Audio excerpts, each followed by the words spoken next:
Hello everyone. अगर आपने इस वीडियो पे क्लिक किया है तो आपको जेन्युइन सी बात है, मेरी बातें 5 से 6 मिनट सुननी पड़ेंगी। क्यों मैंने अपने आप को एक फेलियर कहा है इन जेई, और एक लड़की होने के नाते क्या क्या मैं फ़ेस करती हूँ इस प्रिपरेशन के दौरान। रिसेंटली मेरा 24 जनवरी को शिफ्ट 2 में मेरा पेपर हुआ था जेई का, और लिटरली मेरा पेपर बिल्कुल अच्छा नहीं गया है एज़ एक्सपेक्टेड। मैं एक 12th अपेयरिंग स्टूडेंट हूँ, जो मेरा अब बोर्ड आने वाला है 12th का।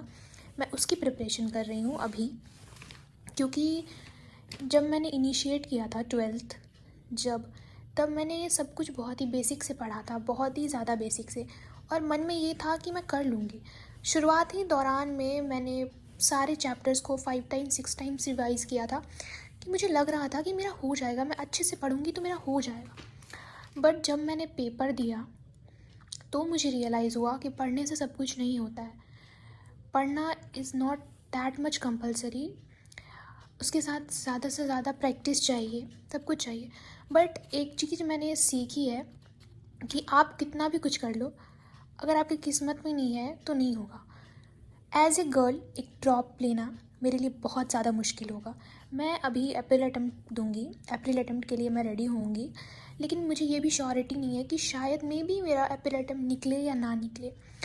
बट एक लड़की के लिए एक मिडिल क्लास फैमिली में ड्रॉप लेना बहुत बड़ी बात होती है।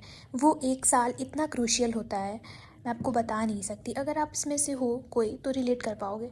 और मुझे ये भी पता है कि इस पे वही 2-4 व्यूज़ आने वाले हैं, लेकिन उन्हीं 2-4 व्यूज़ में से अगर मुझसे कोई रिलेट कर पाएगा तो ये सब बात को समझेगा कि एक लड़की के लिए ड्रॉप लेना कितनी बड़ी बात है। उससे भी बड़ी बात है मैं अपने पेरेंट्स को कैसे फेस करूँगी जब मेरा रिज़ल्ट आएगा। उनको मुझसे बहुत ज़्यादा एक्सपेक्टेशंस है कि ये कर लेगी, ये निकाल लेगी, इससे हो जाएगा। Because I was topper in my school, and as a topper papa mummy को ये एक्सपेक्टेशन था कि जेई इससे निकल जाएगा। अगर ये मुझसे नहीं हो पाता है तो मैं अपने पेरेंट्स को कैसे फेस करूँगी, ये एक बहुत बड़ी बात है। इसीलिए मैं चाहती थी कि मेरा पेपर फर्स्ट अटैम्प्ट में निकल जाए, बट मुझे ये पॉसिबल दिखता हुआ नहीं लग रहा है, क्योंकि एनटीए ने पूरा पैटर्न चेंज कर दिया और पेपर बहुत ही ज़्यादा टफ आया है, बहुत ज़्यादा टफ हमारे शिफ्ट का। जैसा कि मैंने बताया, मेरा एग्ज़ाम 24 जनवरी को था, तो मैंने उससे पहले सोचा था कि मैं अप्रैल अटैम्प्ट दूंगी, क्योंकि जनवरी में मुझसे कुछ नहीं होने वाला है, क्योंकि जनवरी शिफ्ट बहुत हार्ड आ रहा था, बहुत ज़्यादा हार्ड। तो मैंने कहा अप्रैल में करूँगी। फिर मैं कुछ ऐसा सोच रही थी कि जनवरी में भी कर लूँ, अप्रैल में भी कर लूँ, ऐसा दोनों में हो जाए। और इसको ढूंढने के चक्कर में मेरा बहुत ज़्यादा टाइम वेस्ट हुआ है, और मुझे पता है कि मेरा रिज़ल्ट नहीं अच्छा आने वाला है। लेकिन जब भी मैं किसी से बात करती हूँ तो लोग मुझे यही बोलते हैं, चाहे फैमिली हो चाहे फ्रेंड्स, अरे तुम तो अभी एक पेयरिंग ही हो ना, तुम्हारे पास भी बहुत टाइम। और ये वीडियो भी मैं जनरली इसीलिए शूट कर रही हूँ क्योंकि मेरे पास कोई नहीं है बात करने वाला, ना फैमिली ना फ्रेंड, कोई भी नहीं।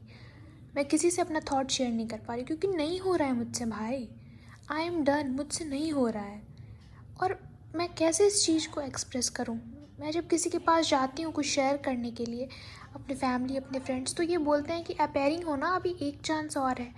मुझे नहीं लेना है ड्रॉप, मुझे नहीं लेना है वो ट्रॉमा, मुझे फर्स्ट अटेम्प्ट नहीं क्लियर करना है, और वो जब मुझसे नहीं हो रहा है यार, तो बहुत ज़्यादा फेलियर जैसा महसूस हो रहा है। मुझे पता है कि मेरे पास एक और चांस है, बट मैं नहीं चाहती हूँ कि मैं ड्रॉप लूँ और दूसरे चांस में करूँ।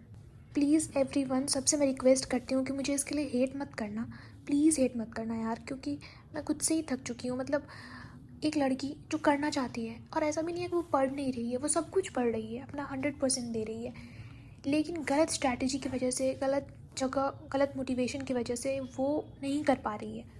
ऐसा नहीं है कि वो पढ़ नहीं रही है, पढ़ रही है, वो टाइम दे रही है, अपना पोटेंशियल लगा रही है, और एज यू नो रो भी रही है। बट मतलब यार, मेरी ऐसी सिचुएशन हो गई है कि फ़िज़िकल केमिस्ट्री मेरा पूरा कंप्लीट था। मैंने पूरे सॉल्यूशंस कर रखे थे, मैंने मूल कंसेप्ट कर रखे थे, मेरे जितने भी चैप्टर्स हैं 11 प्लस 12 सब कुछ कर रखे थे। फिज़िक्स में मेरा थर्मो हो चुका था, फिज़िक्स में मेरा वेव ऑप्टिक्स हो चुका था, मेरा इलेक्ट्रोस्टैटिक हो चुका था। लेकिन लिटरली अभी मुझे इसमें से कुछ भी याद नहीं है, और इसमें से मुझे बस मूल कंसेप्ट याद है और कुछ भी याद नहीं है। मतलब मैं रिवाइज़ कर रही हूँ, लेकिन फिर भी मुझे कुछ भी याद नहीं है। तो इस सिचुएशन में मैंने कैसे प्रिपरेशन की होगी और कैसे मैंने एग्ज़ाम दिया होगा, ये बस मैं जानती हूँ। और लिटरली मेरे पास कोई नहीं है इस सब चीज़ को शेयर करने के लिए, इसलिए मैं इसको ऑनलाइन प्लेटफॉर्म पे शेयर कर रही हूँ। और मुझे पता है कि आप लोग अगर करते भी हो 2-4 कमेंट तो प्लीज़ हेट मत करना, क्योंकि I really know that how much painful is this journey as a girl, as a aspirant, as मैंने पूरे 5 साल के पी वाई क्यूज़ किए थे। मेरे को अभी मैं एक करने बैठती हूँ, मुझसे एक क्वेश्चन नहीं हिलता है, एक क्वेश्चन नहीं बनता है।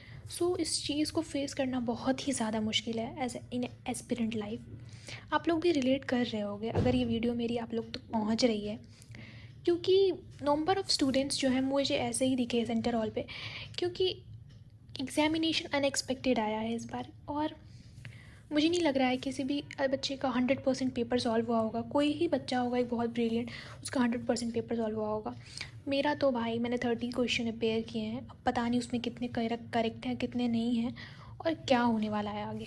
जैसे आप लोग देख रहे हो कि मैंने सारे फार्मूले शीट बनाए हैं हर एक सब्जेक्ट्स के, हर एक टॉपिक के। मैंने मेहनत बहुत करी है यार, पूरे साल मैंने मेहनत करी है, लेकिन अभी मैं उसका रिज़ल्ट नहीं देख पा रही हूँ। तो इस चीज़ को लेकर के मुझे बहुत दुख है, क्योंकि जिस बच्चे ने सोचो इतनी मेहनत करके हर एक पेपर की शीट बनाई होगी, हर एक की बनाई होगी और हर एक सब्जेक्ट्स की, तो खासी बात है उसको बहुत ज़्यादा पढ़ने का ये होगा कि मैं निकल जाऊँ फर्स्ट अटैम्प्ट में।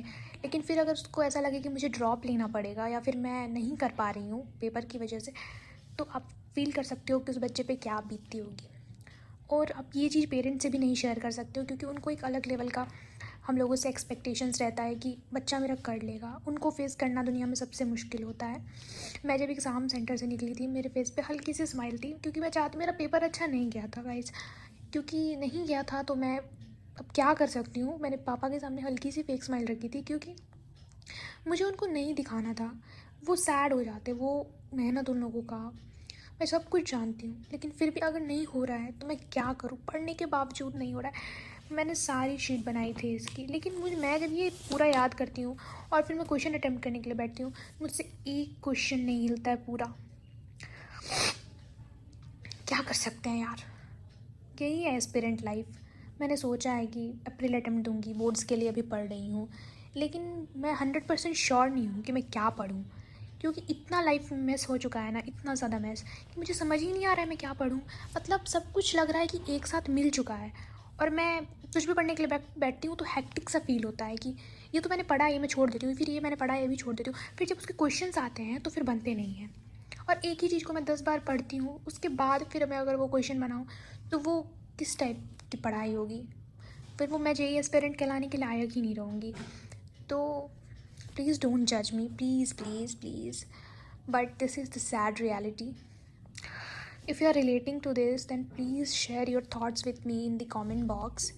As a student, I will help you, I will support you, क्योंकि मैं तो हुई गिरी हुई। अभी आप लोगों के साथ भी मैं सिंपैथी तो दिखा ही सकती हूँ थोड़ा सा। आप लोग बोलोगे कि उसको खुद तो आता नहीं, क्या करें, लेकिन ऐसी पॉइंट ऑफ व्यू नहीं है गाइस। अगर आप और मैं एक दूसरे को सपोर्ट नहीं करेंगे एक ऐसे माहौल में, एक ऐसे सिचुएशन में, तो फिर कौन करेगा, क्योंकि हम पेरेंट्स से शेयर नहीं कर सकते हैं। एक बुक है हमारे पास, एक नेटवर्क है जिससे हम और आप कनेक्ट होते हैं और एक दूसरे का बात समझते हैं। तो अगर आपके मन में कोई थॉट चल रहा है तो आप प्लीज़ मेरे से शेयर करो, मैं ट्राई करूँगी मैं आपको उसको सॉल्यूशन दे पाऊँ 100%। लेकिन अगर नहीं दे पाती हूँ तो फिर लेकिन मैं इतना ज़रूर ट्राई करूँगी कि मैं आपको थोड़ा सा भी जेन्युइन केयर दिखा पाऊँ आपके लिए।